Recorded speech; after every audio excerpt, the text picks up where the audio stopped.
Good morning students, प्रज्ञा विद्यालय की online classes में आपका स्वागत है। और आज हम यहाँ कक्षा 12वीं का भूगोल विषय का अध्याय 2 का लेक्चर 5 करेंगे। लास्ट लेक्चर में हमने जो जनसंख्या परिवर्तन के जो घटक हैं वो करे थे। उसमें हमने जन्म दर, मृत्यु दर और प्रवास को इसका महत्वपूर्ण घटक बताया था। जन्म दर और मृत्यु दर हमने डिस्कस कर लिया था। प्रवास भी जैसे मैंने आपको बता दिया कि प्रवास क्या होता है, किसी व्यक्ति का एक स्थान से दूसरे स्थान पर जाकर बसने की जो क्रिया है वो क्या कहलाती है, प्रवास कहलाती है। आज हम करेंगे प्रवास के प्रकार के बारे में, कितने प्रकार का होता है।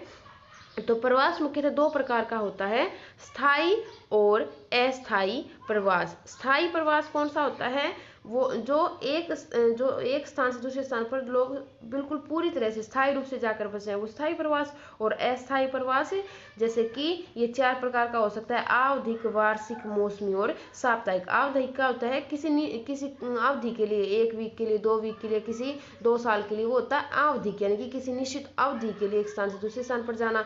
वार्षिक 1 वर्ष के लिए जाना। मौसमी किसी मौसम विशेष में जाना। और साप्ताहिक 1 सप्ताह के लिए या 2 सप्ताह के लिए जाना। तो ये होता है अस्थायी, यानी कि इसमें व्यक्ति क्या करता है, अपने निवास स्थान से दूसरे स्थान पर कुछ समय के लिए जाता है, फिर वापस लौटकर अपने जन्म स्थान पर या अपने मूल स्थान पर आ जाता है। और स्थायी प्रवास होता है 2 प्रकार का, बाह्य प्रवास और आंतरिक प्रवास। बाह्य देश से बाहर जो प्रवास हो, अंतर्राष्ट्रीय प्रवास जिसको अगर आप कहें तो सही रहेगा। और ये भी 2 प्रकार का होता है, आप्रवास और उत्प्रवास। आप्रवास अगर कोई बाहर से आता है वो, और उत्प्रवास अगर कोई जाता है वो। और आंतरिक प्रवास भी 2 प्रकार का होता है, इसमें अंतर्राज्यीय और अंतर्राज्यीय। इनके बारे में विस्तार से हम आगे जैसे देखेंगे।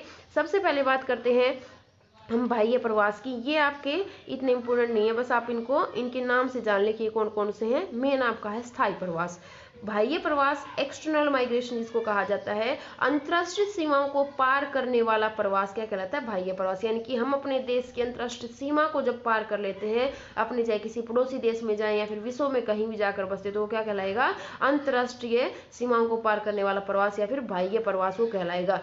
दिशा के आधार पर बाह्य प्रवास, जैसे मैंने आपको ऊपर बताया, 2 प्रकार का होता है, आप्रवास और उत्प्रवास। इसको आप थोड़ा सा ध्यान से सुनिए कि आप्रवास क्या होता है, विदेश में स्थायी रूप से जाने की क्रिया को आप्रवास, यानी कि जहां आप जा रहे हो वहां पे आप क्या कहलाओगे, आप्रवासी। फॉर एग्जाम्पल, अगर कोई भारत का निवासी अमेरिका में जाकर बसता है तो अमेरिका के लोग उसको क्या कहेंगे, आप्रवासी कहेंगे। तो इसको कहेंगे, इस प्रवास को हम इन माइग्रेशन भी कहते हैं। और उत्प्रवास किसी अन्य स्थान पर जीवन व्यतीत करने के लिए एक स्थान से बाहर चले जाना, यानी कि अगर कोई अन्य देश से हमारे देश में आता है तो वो क्या है, उत्प्रवासी है। या फिर हमारे देश का कोई व्यक्ति भी जाता है तो उसको हम क्या कहेंगे, उत्प्रवासी कहेंगे, इसे आउट माइग्रेशन भी कहा जाता है। अब समझे आप, इसको ध्यान से देखिए कि अगर कोई बाहर से हमारे देश में आता है तो वो क्या है, आप्रवासी। अगर कोई हमारे देश से बाहर जाता है तो वो क्या है, उत्प्रवासी। वो क्या है, आप्रवासी आना, कहीं और से आना, उत्प्रवासी जाना, अपने मूल स्थान से किसी और स्थान पर जाना। इसके बाद आंतरिक प्रवास जो वो देखे कि किसी देश के विभिन्न देश क्षेत्रों के मध्य होने वाला जो प्रवास है वो क्या कहलाएगा, आंतरिक प्रवास। यानी कि आपने अपने मूल स्थान को, निवास स्थान को तो छोड़ा है, लेकिन आप अपने देश के अंदर ही हैं। एक ही देश के अंदर एक स्थान से दूसरे स्थान पर जो प्रवास होगा उसको क्या कहेंगे, उसको हम आंतरिक प्रवास कहेंगे। आंतरिक प्रवास में फिर 2 प्रकार का होता है, अंतरराज्यीय और अंतरराज्यीय। थोड़ा सा फर्क इन दोनों में है, थोड़ा ध्यान दें। अंतरराज्यीय मैंने यहाँ पे बोला और यहाँ पर अंतरराज्यीय मैंने आपको कहा। अंतरराज्यीय कौन सा होता है, जब लोग एक ही राज्य के एक स्थान से दूसरे स्थान की ओर प्रवास करते हैं, यानी कि राज्य एक ही रहेगा। फॉर एग्जाम्पल हरियाणा की अगर मैं बात करूँ तो हरियाणा है जैसे, लेकिन जैसे कोई व्यक्ति हिसार से भिवानी जाकर बसा, हिसार कहाँ पे है, हरियाणा में, और भिवानी भी कहाँ पे है, हरियाणा में। तो एक ही राज्य में प्रवास किया लेकिन उसने स्थान तो बदल लिया ना, अपने एक स्थान से दूसरे स्थान पर गया। दूसरी बात करते हैं अंतरराज्यीय प्रवास की। ये भी है तो एक ही देश के अंदर, जैसे भारत के अंदर ही है।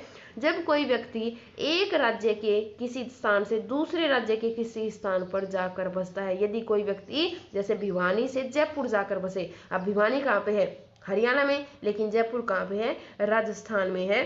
तो हमारे स्टेट तो बदल गए दोनों, एक राज्य राजस्थान जैसे हो गया, एक हमारा हरियाणा हो गया, लेकिन है तो एक देश के अंदर। तो ये क्या है, अंतर राज्य, यानी कि राज्य में अंतर किया उसने, और यहाँ पर एक राज्य के स्थान में अंतर उस व्यक्ति ने किया, प्रवास किया जब। तो इसके बाद बात करेंगे हमें नेक्स्ट जो प्रवास की जो धारा है उसके बारे में कि प्रवास की जो धाराएं हैं, फ्लो है, वो किस तरफ होता है। तो 4 प्रकार की इसकी प्रमुख धाराएं हैं। गांव से नगर को प्रवास होता है, गांव से गांव को प्रवास हो सकता है, नगर से गांव को, और नगर से नगर को। अब भारत में अगर आप देखेंगे तो सबसे ज्यादा जो प्रवास पुरुषों का मेनली रोजगार के लिए होता है, और कहाँ होता है वो गांव से नगर को प्रवास हमारे देश में ज्यादातर लोग करते हैं। क्यों करते हैं? रोजगार के लिए लोग इस प्रवास की धारा को अपनाते हैं। गांव से गांव जो प्रवास है वो मुख्यतः महिलाओं के द्वारा किया जाता है। किसके द्वारा? महिलाओं के द्वारा। और क्यों किया जाता है? इसका मुख्य कारण होता है शादी का कारण जो होता है वो मुख्य कारण होता है, क्योंकि शादी के बाद महिलाओं को अपना अपना मायका छोड़कर जैसे ससुराल में जाकर बसना होता है। तो ये गांव से गांव का प्रवास हो गया। नगर से गांव, नगर से गांव के प्रवास के कारण बहुत ही कम होते हैं, क्योंकि बहुत कम ऐसे लोग होते हैं जो नगर को छोड़कर गाँव में प्रवास करते हैं। इसका मुख्य कारण हो सकता है कि उनकी पोस्टिंग, जैसे नौकरी वो करते हैं उनकी पोस्टिंग गाँव में आ जाती है, या फिर कोई और कारण भी हो सकता है, जैसे शहरों में उनको रोजगार के अवसर ना मिले तो इसलिए वो गांव में आकर बस जाते हैं। और लास्ट आता है नगर से नगर, यानी कि किसी छोटे नगर से बड़े नगर में जो प्रवास होता है वो प्रवास भी हमें उसको भी हम प्रवासी एक धारा कहते हैं। तो ये 4 मुख्य। भारत में मेनली 2 का प्रयोग ज्यादा होता है, नगर, गांव से नगर और गांव से गांव। ये महिलाओं के द्वारा किया जाता है शादी के कारण, और ये पुरुषों के द्वारा रोजगार के लिए किया जाता है। नेक्स्ट बात करते हैं प्रवास को निर्धारित करने वाले कारक की प्रवास को कौन कौन से जो कारक वो निर्धारित करते हैं, प्रवास क्यों करते हैं लोग, ये भी हम कह सकते हैं। ये आपका एनसीईआरटी का क्वेश्चन नंबर 3 का सेकंड पार्ट है, थोड़ा सा ध्यान दें। ये आपके एनसीईआरटी के जो क्वेश्चन काफी इंपॉर्टेंट है, जो बोर्ड एग्जाम में आते हैं। तो 2 प्रकार के कारक है। प्रतिकर्ष कारक, पुश फैक्टर, पुश का अर्थ क्या होता है? धकेलना किसी चीज को। और अपकर्ष कारक, पुल फैक्टर, अपकर्ष अपनी ओर आकर्षित करना। अब कैसे याद करेंगे? अपकर्ष अपनी ओर जो खींच रहे हैं, आकर्षित कर रहे हैं, प्रतिकर्ष जो धकेल रहे हैं। प्रतिकर्ष कारक देखिए पहले, ये वे कारक हैं जो लोगों को किसी स्थान से जाने के लिए विवश करते हैं। जैसे मैंने आपको बताया ना कि लोगों को उस स्थान से धकेल देते हैं, जैसे बेरोजगारी, प्रतिकूल जलवायु, राजनीतिक उपद्रव, प्राकृतिक विपदाएं, महामारियां, सामाजिक आर्थिक पिछड़ापन। यानी कि लोग इन सब कारणों से क्या करते हैं? अपने जन्म स्थान को, मूल स्थान को छोड़कर जाते हैं। ये उनकी मजबूरी होती है कि उनको यहाँ से जाना होता है। जैसे बेरोजगारी है, रोजगार के अवसर नहीं, तो लोग क्या करते हैं? गाँव को छोड़कर क्या करते हैं? शहरों में चले जाते हैं, फिर छोटे शहर को छोड़कर बड़े शहर में चले जाते हैं। जलवायु भी हो सकती है इसका कारण। राजनीतिक उपद्रव, अगर देश में विवाद रहता है, लड़ाई झगड़े तो वो भी हो सकता है। प्राकृतिक विपदा भी हो सकती है इसका कारण।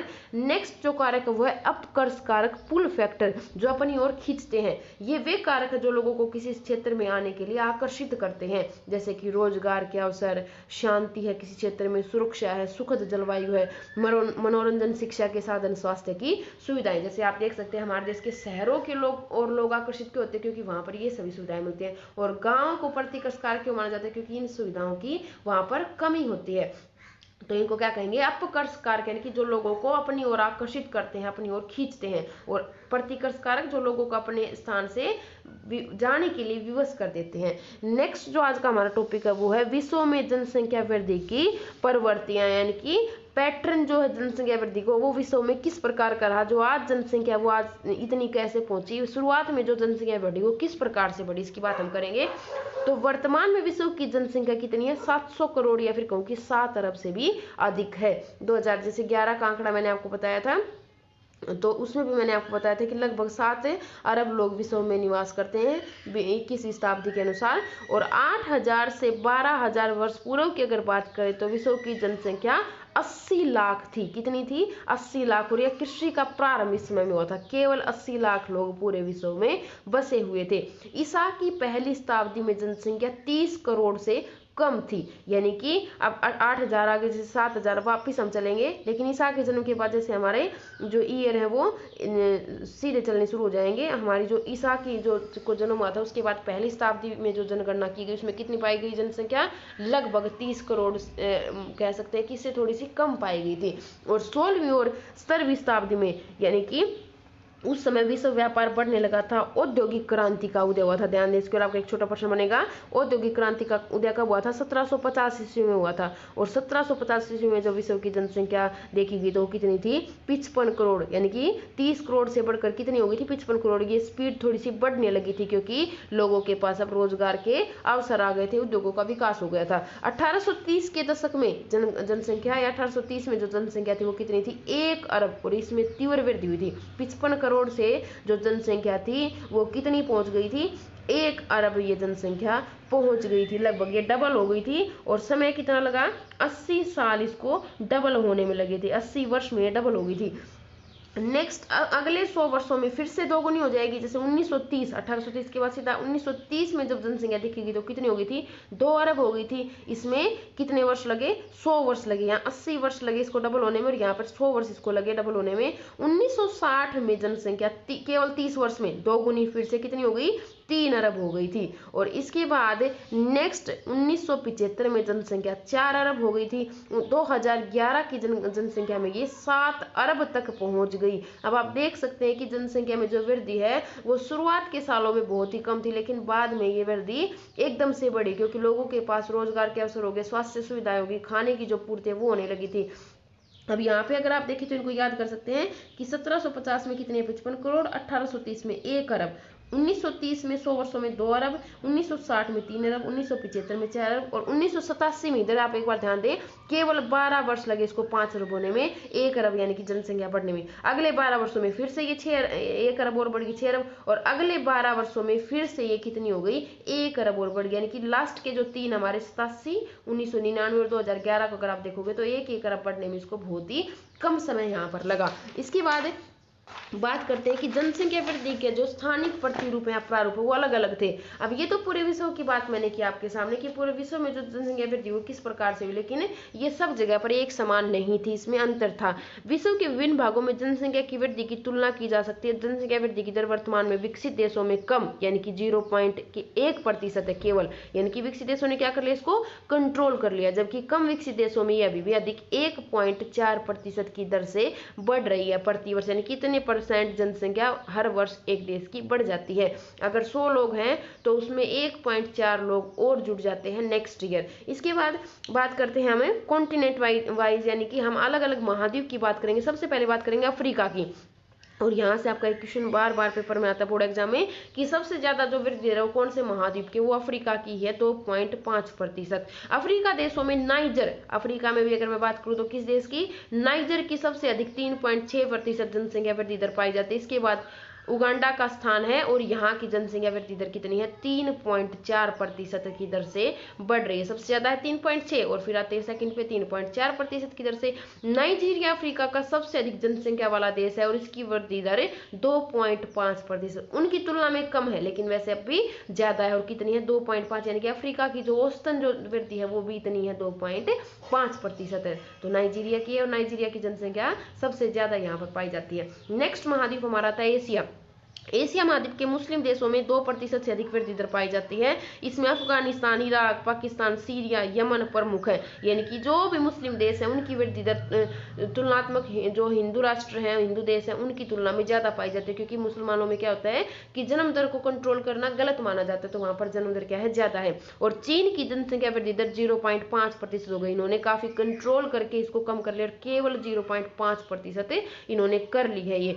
भारत की वार्षिक वृद्धि दर अभी भी 1.64% की दर से बढ़ रही है, इतनी वृद्धि दर हमारे देश की पाई जाती है। इसके बाद बात करते हैं यूरोप महाद्वीप की, एक ऐसा महाद्वीप जहां पर जनसंख्या को काफी हद तक कम किया गया है। यूरोप के बड़े देशों में जनसंख्या में थोड़ी कमी आई है। यूरोप के कुछ देशों में शून्य तथा ऋणात्मक वृद्धि भी पाई जाती है। अब याद करें, आपको मैंने 2 प्रकार की वृद्धि दर बताई थी, ऋणात्मक और धनात्मक। तो ये वो देश हैं जो मैं आपको बताऊंगी यहाँ पर कौन सी वृद्धि ऋणात्मक, यानी कि यहाँ पर जन्म दर की तुलना, जन्म दर क्या है, मृत्यु दर से भी कम कर लिया गया है।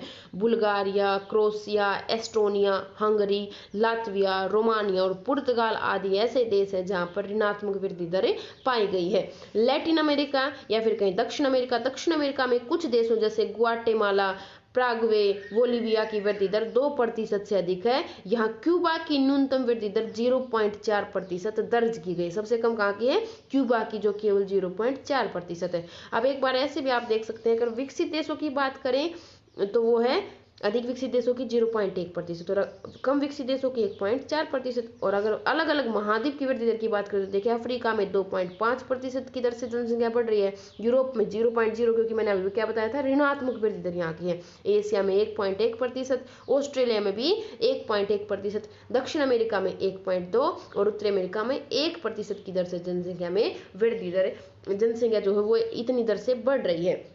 अगर आप देखिए आपका क्वेश्चन क्या बनेगा कि कौन सा महाद्वीप है जहाँ पर सबसे ज़्यादा वृद्धि दर पाई जाती है, तो कौन सा है, अफ्रीका। और अगर देश की बात करें तो वो भी कौन से देश थे, अफ्रीका के 2 देश जैसे मैं आपको बताई, नाइजर और उगांडा। तो इनको आप अच्छे से याद करें और जो भी अंडरलाइन में करती हुई चलती है उनको आप छोटे प्रश्न बना के भी अपनी नोटबुक में करें।